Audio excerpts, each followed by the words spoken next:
தமிழகத்தில் பிரசித்தி பெற்ற நெல்லையப்பர் காந்திமதி அம்பாள் கோவிலில் ஆண்டுதோறும் பத்திர தீப திருவிழாவும் 6 ஆண்டுகளுக்கு ஒருமுறை லட்ச தீப விழாவும் நடைபெறும். அதன்படி இந்த ஆண்டுக்கான பத்திர தீப திருவிழா சுவாமி வேணுவேந்தர் மேட்டுலிங்கம் மூல மகாலிங்கம் காந்திமதி அம்பாள் மூலஸ்தானத்தில் ருத்ர ஜபம் மற்றும் அபிஷேக அலங்கார தீப ஆராதனையுடன் தொடங்கியது. இதனைத் தொடர்ந்து அம்மன் சன்னதி ஊஞ்சல் மண்டபத்தில் சுவாமி அம்பாள் உற்சவ மூர்த்திகளுக்கு அபிஷேகம் அலங்கார தீபாராதனை நடைபெற்றது. இதனையொட்டி மாலை 6 மணிக்கு மேல் சுவாமி சன்னதி மணிமண்டபத்தில் தங்க விளக்கு தீபம் ஏற்றும் நிகழ்ச்சி நடைபெற்றது.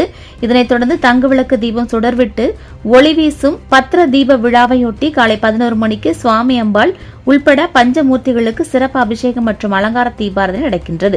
மாலை 5:30 மணிக்கு தங்க விளக்கிலிருந்து தீபம் எடுத்து வரப்பட்டு சுவாமி சன்னதி பெரிய கொடிமரம் முன்பாக பத்திர தீபம் ஏற்றி வைக்கப்படும். இதனைத் தொடர்ந்து சுவாமி சன்னதி உள் வெளி பிரகாரங்கள், காந்திமதி அம்மன் சன்னதி உள் வெளி பிரகாரங்கள், ஆறுமுகநயினார் சன்னதி உள் வெளி பிரகாரங்கள் ஆகிய இடங்களில் 10,000 தீபங்களை பக்தர்கள் ஏற்றி வைக்கின்றனர். இதில் திரளான பக்தர்கள் கலந்து கொண்டு தீபங்கள் ஏற்றி வைப்பர்.